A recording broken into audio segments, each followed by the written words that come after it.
nombre es Laura Ferreira Provenzano, soy nefróloga del Hospital Cleveland Clinic, originaria de Argentina, y hoy vamos a discutir el caso de nefropatía por inmunoglobulina A. Esa es mi declaración de conflictos de interés, que no tiene que ver con esta charla. Y bueno, vamos al caso. El caso era un caso de un hombre de 32 años que presenta su consulta para evaluación de proteinuria, que fue diagnosticada por examen de orina realizado durante un monitoreo de salud anual. El médico de cabecera le hace un cociente de albúmina-creatinina, luego de detectar un análisis de orina con proteinuria que viene de 380 miligramos por gramo. Se hacen laboratorios que demuestran una creatinina sérica normal con una tasa de filtración glomerular normal. El paciente no reporta ningún síntoma y reporta que la calidad de la orina es normal. Sí menciona una infección de vía aérea superior días antes del análisis de orina que le hizo el médico de cabecera. No toma ningún medicamento, no tiene historia familiar de enfermedad renal o ninguna enfermedad relevante y no reporta historia ni de tabaquismo, ni de alcohol, ni de uso de drogas ilícitas. Al momento de la consulta con usted, tiene un peso de 85 kilogramos, una presión arterial de 100/50, un pulso de 75 pulsaciones por minuto y tiene un examen físico normal. En la consulta se realiza un segundo análisis de orina y se pide medición del cociente proteína-creatinina y se repite una albúmina-creatinina y se pide un ultrasonido renal. Pueden ver acá en la parte de abajo que el análisis de orina inicial es el que tiene dos más de proteinuria, no hay hematuria ni piuria. Se repite en la consulta de nefrología y hay uno más proteinuria en el análisis de orina. Y la medición del índice de proteína creatinina al momento de la consulta con nefrología es de 0,52 con una albuminuria de 347, el cociente de albúmina creatinina. Debido a la persistencia de la proteína, se pide una orina de 24 horas que muestra 890 miligramos en 24 horas. Entonces, la primera pregunta que se le hace a usted es, ¿cuál de los siguientes es un diagnóstico patológico posible en este paciente? O sea, ¿cuáles son los diagnósticos diferenciales? Y las opciones que nos da el caso es glomerulopatía membranosa, nefropatía por inmunoglobulina A, esclerosis focal y segmentaria, o nos dice, puede ser que cualquiera de estas opciones sea correcta. Y la respuesta correcta es que todas las opciones son posibles diagnósticos diferenciales. Yo creo que una de las cosas más importantes a tener en cuenta acá es que cualquiera de estas patologías puede presentar con proteinuria en rango no nefrótico. No necesariamente tiene que ser en rango nefrótico la proteinuria de una nefropatía membranosa ni una esclerosis focal y segmentaria. Sobre todo porque la esclerosis focal y segmentaria es un diagnóstico histopatológico y puede ser primario o secundaria, y hay muchas causas secundarias de nefropatía esclerosa focal y segmentaria que son por pérdida de masa nefronal, etcétera, donde generalmente la proteinuria es no nefrótica. Y también es importante destacar que si bien el 70 al 80% de los pacientes con diagnóstico de nefropatía por IgA presentan con hematuria, que puede ser macro o microscópica, hay un porcentaje de estos pacientes que presentan con proteinuria aislada. Entonces lo tenemos que tener también en el diagnóstico diferencial. Bueno, la pregunta número 2 es, teniendo este paciente con una proteinuria de aproximadamente 900 miligramos diarios que está confirmada persistente, ¿cuál de los siguientes tratamientos es el menos indicado en este paciente en este momento? Tratamiento con bloqueante del sistema renina-angiotensina-aldosterona, prednisona 1 miligramo por kilo por día, una dieta baja en sodio y moderada en proteína, o un inhibidor del cotransportador de sodio glucosa tipo 2. Y la respuesta correcta a esta pregunta es prednisona a 1 miligramo por kilo por día. ¿Por qué es esto? Bueno, todos sabemos que los bloqueadores del sistema renina-angiotensina y ahora más recientemente los inhibidores del cotransportador de sodio-glucosa se utilizan para el tratamiento de la enfermedad renal proteinúrica sobre todo y se asocian a una disminución de la proteinuria y a largo plazo a una preservación de la función renal, a una disminución de la caída de la tasa de filtración glomerular. La dieta baja en sodio y moderada en proteínas podría ayudar a la proteinuria al reducir la presión intraglomerular y de esa forma disminuir la proteinuria. El uso de corticosteroides en general, como son medicaciones muy tóxicas, lo dejamos, generalmente preferimos tener un diagnóstico ya sea confirmado por biopsia que justifique su uso o una alta sospecha diagnóstica de que el paciente necesita esas medicaciones, que no es este el caso. Así que esa es la que en este momento no iniciaríamos. Ahora, para tratar de acercarnos al posible diagnóstico de este paciente, ¿cuáles de las siguientes pruebas de diagnóstico usted no pediría cuando lo ve en la consulta? Serologías que incluyen anticuerpos antinucleares, antidoble cadena de DNA, complementos, anticuerpo contra el PLAR2 de la nefropatía membranosa, serologías para hepatitis, HIV, electroforesis para proteínas monoclonales. Esa sería una opción. ¿La pedimos o no la pedimos? Un sedimento urinario, una biopsia renal o biomarcadores urinarios. ¿Cuál de todos estos nos daría menos clarificación diagnóstica en este caso? Y en este caso, la respuesta correcta son los biomarcadores urinarios. En este momento, o sea, como estamos en este paciente sospechando algún tipo de enfermedad renal que posiblemente sea glomerular por la presencia de albuminuria, y en esos casos siempre un segmento urinario nos puede ayudar a clarificar el diagnóstico. La presencia de eritrocitos dismórficos o de cilindros eritrocitarios es muy específica de la enfermedad glomerular. Y si bien el análisis de orina no mostraba eritrocitos, a veces cuando hacemos el seguimiento sí vemos cosas que no se mencionan en el análisis de orina y es muy importante hacerlo. También podríamos ver otras cosas como cilindros eh, de lesión tubular que a lo mejor el paciente tiene, o podemos ver a lo mejor piuria y que sea una infección. Bueno, en este caso no se sospechaba eso porque no había piuria en el análisis de orina, pero siempre es muy importante que hagamos el seguimiento cuando sospechamos algún tipo de lesión glomerular. Las serologías siempre nos guían inmensamente en el diagnóstico, dependiendo de lo que salte positivo, nos puede orientar más hacia por ejemplo, hacia un lupus, si el anticuerpo antinucleares y anti-dsDNA y anti-SMID son positivos, o una nefropatía membranosa primaria si nos da el PLAR2 positivo, etcétera. Con lo cual nos guían y nos ayudan. Pero lo cierto es que la biopsia renal es el gold standard para el diagnóstico de la enfermedad renal glomerular y se debe considerar muy fuertemente en pacientes con proteinuria persistente de más de 500 miligramos, siempre y cuando no sea riesgoso hacerla y cuando nosotros creemos que nos va a ayudar, ya sea en el diagnóstico o en el pronóstico de la enfermedad. Los biomarcadores urinarios están siendo estudiados con el objetivo de ya sea diagnosticar, monitorear la enfermedad renal, pero hoy en día no existe ningún marcador ni panel de marcadores que nos permitan con certidumbre eh, diagnosticar ninguna enfermedad o hacerlo el diagnóstico más claro, entonces es la menos correcta de todas las respuestas. Entonces, nosotros en la consulta, como bien dijimos, vamos a pedir serologías, que incluyen todas las que se mencionó en la pregunta anterior, y todas las serologías vienen negativas.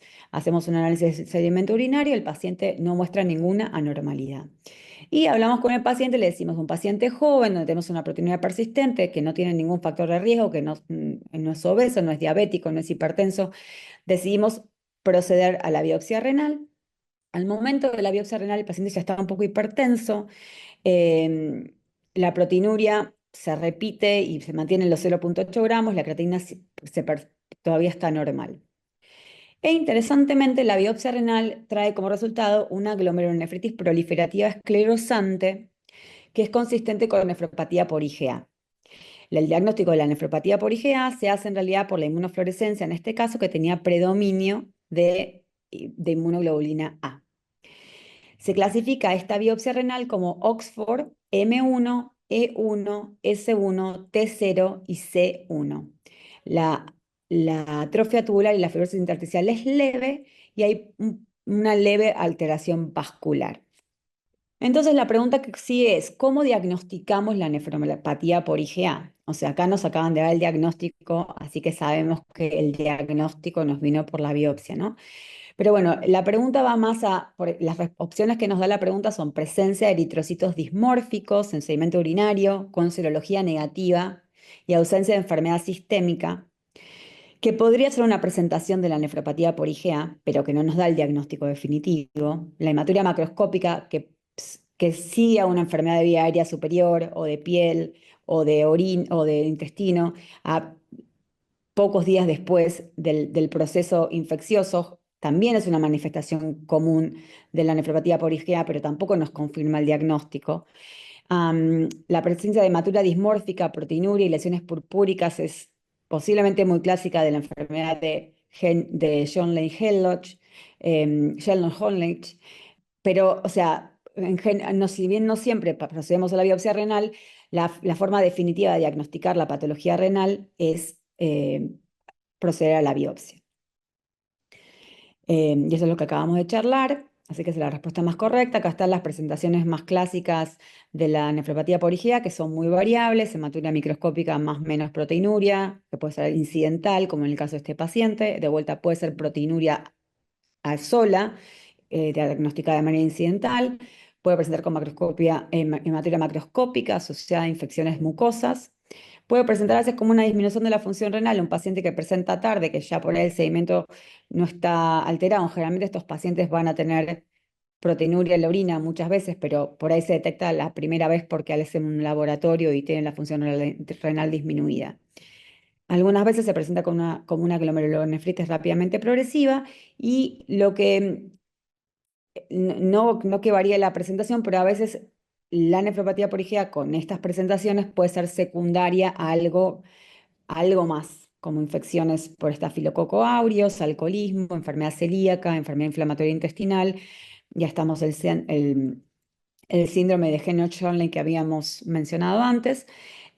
Son causas secundarias de hallazgo en la biopsia de nefropatía por IgA. ¿Cuál es la biopsia característica de una nefropatía por IgA? Puede haber muchas presentaciones en cuanto a la biopsia, o sea, puede haber, de hecho, mínima proliferación mesangial, a una enfermedad proliferativa necrotizante con semilunas, pero la característica fundamental y el diagnóstico se hace fundamentalmente a través de la inmunofluorescencia, que muestra un depósito dominante o codominante de inmunoglobulina A mesangial. El MES-TC score, que proviene de la clasificación de Oxford modificada, es como nosotros clasificamos patológicamente a la nefropatía por IgA, y incluye estos 5 componentes.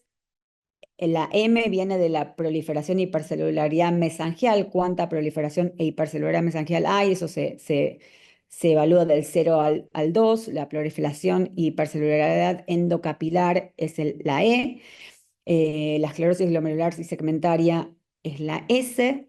La fibrosis tubular intersticial es la T, y la presencia de semilunas es la C.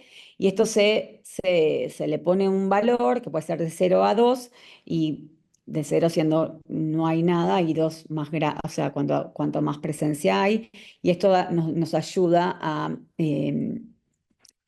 dar un pronóstico, a ayudar con el pronóstico de la enfermedad. Entonces, la pregunta que sigue, ya lo charlamos ahora, que el MES-TC score nos ayuda a pronosticar el curso de la nefropatía por IgA, y a veces nos puede ayudar a guiar el tratamiento. La pregunta que acá que nos hacen es: ¿qué otros hallazgos, además del hallazgo histopatológico, nos ayudan a nosotros a pronosticar la enfermedad, y de esa manera ayudarnos a guiar el tratamiento, a discutir el tratamiento con nuestros pacientes? Entonces, las opciones son la creatinina basal, el nivel de proteinuria basal, la presión arterial, o si todas son correctas, y la respuesta es que todas son correctas. Todos estos son factores pronósticos en la nefropatía por IgA. Y hablando del pronóstico, no sé si para los que no son tan jóvenes, a lo mejor, por mucho tiempo es como que la nefropatía por IgA tenía esa fama de ser una nefropatía benigna. Pero en realidad no es tan benigna como se creía. En realidad hasta un 50% de los pacientes puede progresar a la insuficiencia renal progresiva a los 10 a 25 años. Estos muchas veces son pacientes jóvenes, con los cuales es un porcentaje muy alto.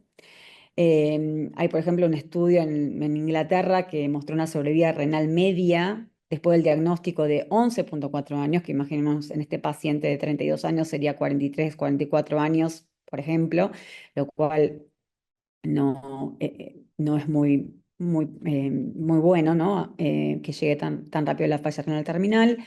Y estas son diferentes cortes, pero lo que muestra es que la verdad que no es una nefropatía benigna como nosotros decíamos antes o se creía antes, y hay que tratarla como tal. Hay una herramienta que se publicó para tratar de ayudarnos a nosotros a entender cuál es el pronóstico de ese paciente a una X cantidad de años, que es esta herramienta que se llama International IgA Nephropathy Risk Prediction Tool, y que incluye todo lo que estuvimos, incluye muchos factores clínicos, como el nivel de proteinuria, la presión arterial al momento de la biopsia, la edad del paciente, eh, el valor de creatinina o de tasa de filtración glomerular, que son todos factores pronósticos, y el resultado de la biopsia sin incluir o sea, las semilunas no están incluidas en este score. Y además pone si hay o no tratamiento ya instalado en el paciente al momento de la biopsia con inhibidores de bloqueadores del sistema renina-angiotensina o inmunosupresión. Y se puede utilizar con los valores al momento de la biopsia o incluso se puede repetir al año y a los 2 años post biopsia, y nos da predicción hasta 7 años. Y con eso podemos discutir con el paciente los diferentes tratamientos dependiendo del pronóstico que tiene. Esto es uno de los calculadores online, hay varios, pero más es todo lo que se incluye en el score. Y bueno, acá yo me tomé la libertad de poner el score de nuestro paciente, que tenía una tasa de filtración glomerular normal al momento de la biopsia, pero que ya estaba hipertenso, con una proteína de 0,8 gramos. Puse su MET score acá y calculé a 4 años, digamos 4,2 años. Uno podría haber calculado lo que fuera, pero en este caso la probabilidad de que él pierda 50% de su tasa de filtración glomerular, eh, o, o que progrese a la falla renal a 4,2 años es de aproximadamente 1,82%. No está tan alta en este momento, pero, y eso nos puede permitir hablar con el paciente y discutir el tratamiento, y esto lo podemos repetir al año de los 2 años para ver cómo vamos. Lo que sí no se usa exactamente para guiar el tratamiento, sino para que nosotros tengamos una idea del pronóstico y que el paciente tenga una idea de su pronóstico. Bueno, ahora la pregunta que sigue es, ¿cuál de las siguientes medicaciones se iniciaría primero en este paciente? El paciente está hipertenso, ahora está proteinúrico, tenemos una biopsia que tiene inflamación, no súper severa, pero está inflamada, hay semilunas, hay proliferación endocapilar, hay inflamación mesangial, hay muy poca fibrosis, es un riñón que se puede salvar. Entonces, las preguntas son, ¿qué iniciamos primero? Diltiazem, que es un bloqueante cálcico, 120 miligramos por día. Losartán, que es un antagonista del receptor de aldosterona, de angiotensina 2, 50 miligramos por día. Prednisona altas dosis, 1 miligramo por kilo por día, 80 miligramos en este caso, o micofenolato de mofetil, 500 miligramos 2 veces por día. Y la respuesta más correcta en este caso es el losartán 50 miligramos. El diltiazem tiene un efecto un poco antiproteinúrico, pero definitivamente no es tan eficiente ni ha sido probado como una droga que sabemos que disminuye la progresión de la enfermedad renal proteinúrica y sobre todo en en la nefropatía por IgA, como son los bloqueantes del sistema renina-angiotensina como el losartán. El uso de prednisona y de micofenolato de mofetil en estos momentos estaría cuestionado de que a lo mejor este paciente pudiera necesitar inmunosupresión porque tiene una biopsia inflamatoria, ya lo vamos a ver un poquito más adelante, pero la dosis de prednisona es muy alta para esta enfermedad. Se sabe que usos de alta dosis de prednisona en la nefropatía por IgA están asociados a efectos adversos severos. Entonces, eso no estaría indicado. Usar micofenolato de mofetil a esta altura eh, no sería una droga de primera elección, por lo cual para primera droga de iniciación en este paciente, la respuesta correcta sería el losartán 50 miligramos por día. Entonces, hablando un poquito de tratamiento, hay como un backbone, como la parte básica del tratamiento de la nefropatía por IgA, que es muy similar a la de muchas otras glomerulonefritis o glomerulopatías que tiene que ver con las medidas renoprotectoras. Obviamente empezamos con un estilo de vida saludable, tensión arterial Idealmente menos de 120 sobre 80, pero bueno, al menos de 130 sobre 80, y una dieta baja en sodio, baja en proteína animal, no tiene que ser súper baja, pero moderada. Obviamente evitar todos los factores de riesgo cardiovasculares, porque la enfermedad renal en sí misma se asocia a aumento del riesgo cardiovascular. Y en el caso de que haya proteinuria, eh, se iniciaría tratamiento con inhibidores del sistema renina-angiotensina, eh, ya sea IECA o ARA2, y eso independientemente de la presión arterial. Eh, lo que ahora tenemos para agregar eh, ya serían los inhibidores del CGLT2, que podríamos usar en combinación con las otras drogas. Eh, Se puede considerar el uso de un antagonista mineralocorticoide si no logramos llegar a la proteinuria ideal que queremos con las otras dos drogas. Y ahora, más recientemente, contamos con los antagonistas del receptor de endotelina A. El sparsentan es una combinación en una misma droga de un bloqueante de un antagonista del receptor de angiotensina 2 y del receptor de endotelina A, que fue recientemente aprobada para el tratamiento de la nefropatía por IgA, y que se vio que era más efectivo que el tratamiento con dosis máximas toleradas de IECA o antagonista del receptor de angiotensina 2. O sea que tenemos otras opciones ahora.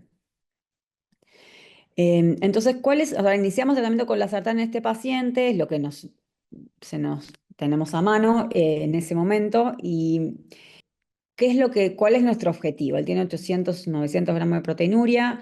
¿Cuál es nuestro objetivo cuando tratamos una nefropatía por IgA? Y medio como que ya lo estuvimos hablando, pero lo que se ha visto últimamente, nosotros también por muchos, muchos años, el target de la proteinuria en nefropatía por IgA era 1 gramo. O sea, si el paciente tenía menos de 1 gramo, no nos preocupábamos, si dormíamos tranquilos. Si tenía más de 1 gramo, nos preocupábamos y empezábamos a, agregar medicación, trabajar con la presión, etcétera, etcétera. Ahora se sabe que cuanto menos proteinuria tenga el paciente con nefropatía por IgA, mejor es el pronóstico, y en general eso persiste a niveles más y más bajos de proteinuria. Y el GOL que se maneja en este momento, que es el que está asociado con menor riesgo, es menos de 500 miligramos en 24 horas, e incluso se habla de si es posible llegar a menos de 300 miligramos en 24 horas, incluso mejor. Por eso las otras opciones de 801 gramos ya no son correctas. Y acá está un poquito más de la información que estábamos hablando, pero básicamente acá está el gol de proteinuria de menos de 0,5 gramos por día.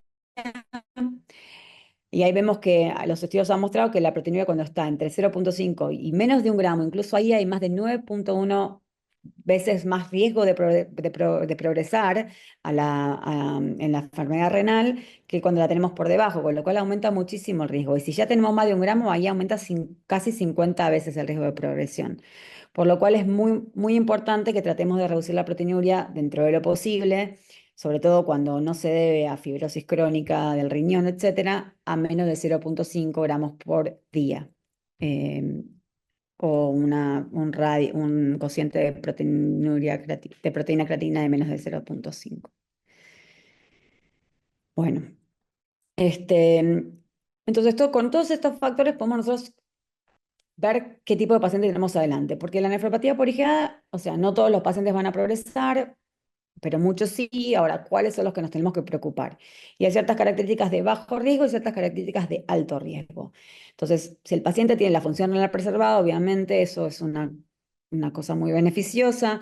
Y como ya hablamos, la proteína de menos de 500 miligramos y una presión normal, tensión arterial, eso sería el paciente ideal, que nosotros no vamos a estar tan preocupados. No que no lo vayamos a tratar, pero no tenemos tanta preocupación. Ahora, cualquiera de esas cosas no es como es, sobre todo si la proteína es más de 1 gramo, eso tiene mucho riesgo de progresión y tenemos que hacer un tratamiento más intensivo. Entonces, en este paciente se inicia el losartán que estábamos charlando, lo ponemos, lo tolera bien, sí, chequeamos al mes la proteinuria y no mejoró casi nada. Entonces decidimos agregar un inhibidor del CGLT2. Empezamos dapagliflozina 10 miligramos, Y a los 2 meses volvemos a chequear la proteinuria y está más alta. Y ya van 3 meses de tratamiento y la proteinuria no le mejora. La creatinina está un poquito más alta, no sabemos si es por el efecto del losartán y la dapagliflozina o por cuestión de inflamación renal, pero ahora ya hay hematuria con eritrocitos dismórficos en el campo de autoaumento. Entonces, ¿qué hacemos ahora? Entonces, esa es la pregunta que sigue: ¿qué opciones de tratamiento le ofrecería usted a este paciente en este momento? Le dice, mire, no se preocupe, no está tan mal, o sea, observemos unos 3 meses más con lo que está de medicación, cuídese la comida, la presión, pero no cambiamos nada. O le decimos, mire, vamos a cambiar el losartán por el esparcentán, que es la droga que combina con un antagonista del receptor de endotelina 1, que tiene mejor efecto que el losartán solo, y como con las drogas que están no llegó al objetivo de proteinuria, le cambiamos. O, ¿por qué no agregamos esteroides o alguna otra medicación inmunosupresora? Porque sigue con proteinuria elevada a pesar de dos drogas. O si 2 y 3 son opciones posibles, y la respuesta más correcta posiblemente hoy en día es 2 y 3. Les voy a hablar un poquitito más del esparcentán, aunque ya medio que lo mencionamos. Es un antagonista del receptor de endotelina 1A y del receptor de angiotensina 2 tipo 1, están las dos, estas enzimas están como más upreguladas, o sea, en la nefropatía por IgA hay más en el sistema, y están asociadas a un aumento del daño glomerular. No solamente mediado por parte no solamente por la parte de aumento de la filtración glomerular, etcétera, sino también porque activan el sistema inmune y se genera más inflamación cuando estas proteínas están aumentadas. Entonces, sabiendo este background, se hizo un estudio, que es el estudio PROTECT, que incluyó 440 pacientes y que comparó el uso de irbesartán a máxima dosis contra esparcentán, y a las 36 semanas se hizo un análisis interino y se vio que los pacientes con el esparcentán tienen una disminución de la proteinuria significativa comparado con el irbesartán solo, y eso llevó a la aprobación de la droga antes de que se concluyera el estudio en sí mismo, que era un estudio que estaba programado a más tiempo. Al final, lo que se vio después de 2 años de estudio, cuando se terminó el estudio completo, que no solamente el esparcentán disminuía la proteinuria, sino que además se asociaba a una preservación de la función renal que era mayor que la que se conseguía con el irbesartán solo, en pacientes que se consideraban de alto riesgo de progresión. Estos generalmente son pacientes que tienen una proteinuria de más de 500 miligramos al día. Ahora, el tema de la inmunosupresión en inmunoglobulina A viene de muchos años. El Stop IGS Trial fue uno de los primeros que se publicó comparando inmunosupresión versus no inmunosupresión en inmunoglobulina A, y en ese estudio fue un estudio negativo. Y después vinieron los Testing 1 y Testing 2, que utilizaron esteroides en pacientes en riesgo de alto riesgo de protección versus no. Y el Testing 1 se tuvo que interrumpir porque hubo una cantidad muy elevada de efectos adversos en el grupo que tomaba los esteroides, que eran esteroides a altas dosis. Entonces se modificó el protocolo y se utilizaron esteroides a bajas dosis con profilaxis para pneumocystis carini, y en ese estudio se vio una mejora de los objetivos del estudio, incluyendo preservación de la función renal y proteinuria, en los pacientes que tomaron esteroides. El Nefecon es la budesonida oral de liberación controlada. Es un estudio que se publicó hace poco también, que también fue positivo. Em, el uso de este esteroide que actúa en las placas de Peyer y que disminuye la producción de la inmunoglobulina A, la que está involucrada en el proceso, en la patogénesis de la nefropatía por IgA, y fue un estudio positivo. Y después hay otras drogas que podemos usar que tienen datos en diferentes poblaciones, como el micofenolato de mofetil, más que nada se estudiado en población oriental, la hidroxicloroquina, que también más que nada se ha utilizado ha tenido estudios positivos en población China. Más recientemente se aprobó el uso de un inhibidor de la cadena, de la vía alternativa al complemento, que es el iptacopan, que también demostró superioridad contra placebo en el tratamiento de de la nefropatía por IgA con alto riesgo de progresión. Eh, la ciclofosfamida se sigue utilizando para casos de nefropatía por IgA rápidamente progresiva, en muchos casos. Este es un esquema que por ahí está un poco desactualizado para el día de hoy, pero bueno, fue publicado en el 2023 y que bueno, que dice, todos los pacientes con inmunoglobulina A van a tener que hacer todas las intervenciones de dieta, ejercicio, etcétera. Y si están proteinúricos, ya lo hablamos con más de 0,5 gramos en 24 horas, se inicia bloqueantes del sistema renina-angiotensina-aldosterona con una presión arterial que tenga como objetivo menos de 120-130 sobre 80 milímetros de mercurio. Y si a pesar de eso, a los meses, y hay que ver cuántos meses ahora uno toleraría, no llegamos al objetivo, se podría agregar un inhibidor SGLT2, siempre y cuando la tasa de filtración glomerular no sea muy, muy baja. Y de vuelta, si no llegamos a los objetivos, que esto es viejo, o sea que acá tiene una proteinúria de 0,75 a 1, ahora estamos hablando de 500 miligramos, entonces seguimos con lo que se considera alto riesgo de progresión y ahí o ponemos al paciente en un estudio clínico o usamos una de las posibles inmunosupresiones que les mencioné.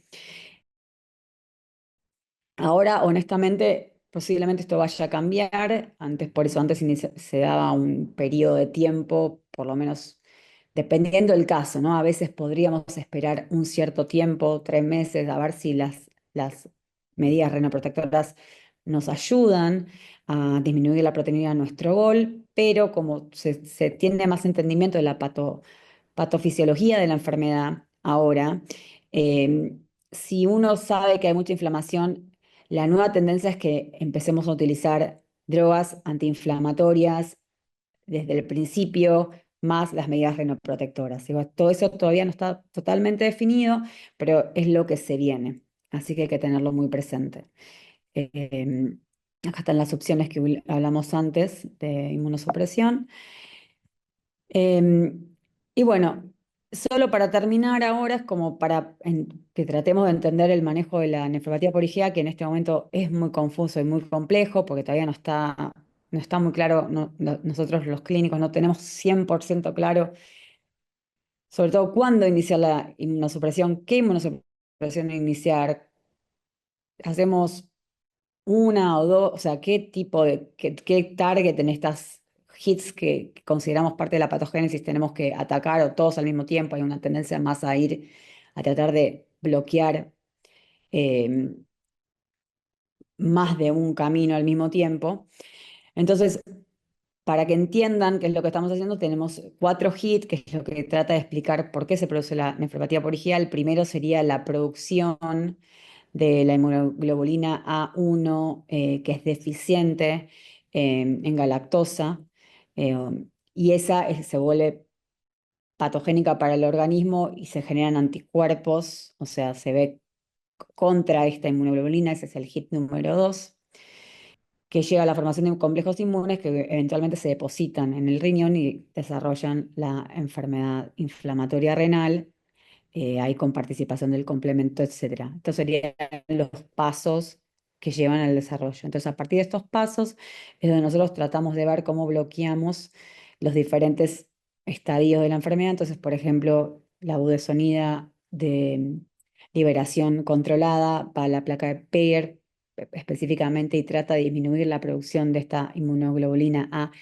anormal con los antiinflamatorios o los inmunosupresores más sistémicos. Tratamos de disminuir la producción de anticuerpos contra esta inmunoglobulina, que lo podríamos hacer con esteroides orales o con, por ejemplo, drogas como el micofenolato, y ahora hay otras drogas en estudio que las pueden ver ahí en el cuadro. Una vez que se liberan los inmunocomplejos al riñón y empiezan a causar daño, hiperfiltración, etcétera. Ahí podemos tratar de proteger al glomérulo con las medidas renoprotectoras. Y ya una vez que se desata la inflamación en el riñón, ahí tenemos diferentes cosas que de vuelta los corticoides sistémicos pueden ayudar ahí. Y ya más al final de la cascada de todo esto, el bloqueo del complemento, que podría ser como uno de los pasos más finales, sería otra medida que podríamos llegar a tomar para disminuir el riesgo de progresión.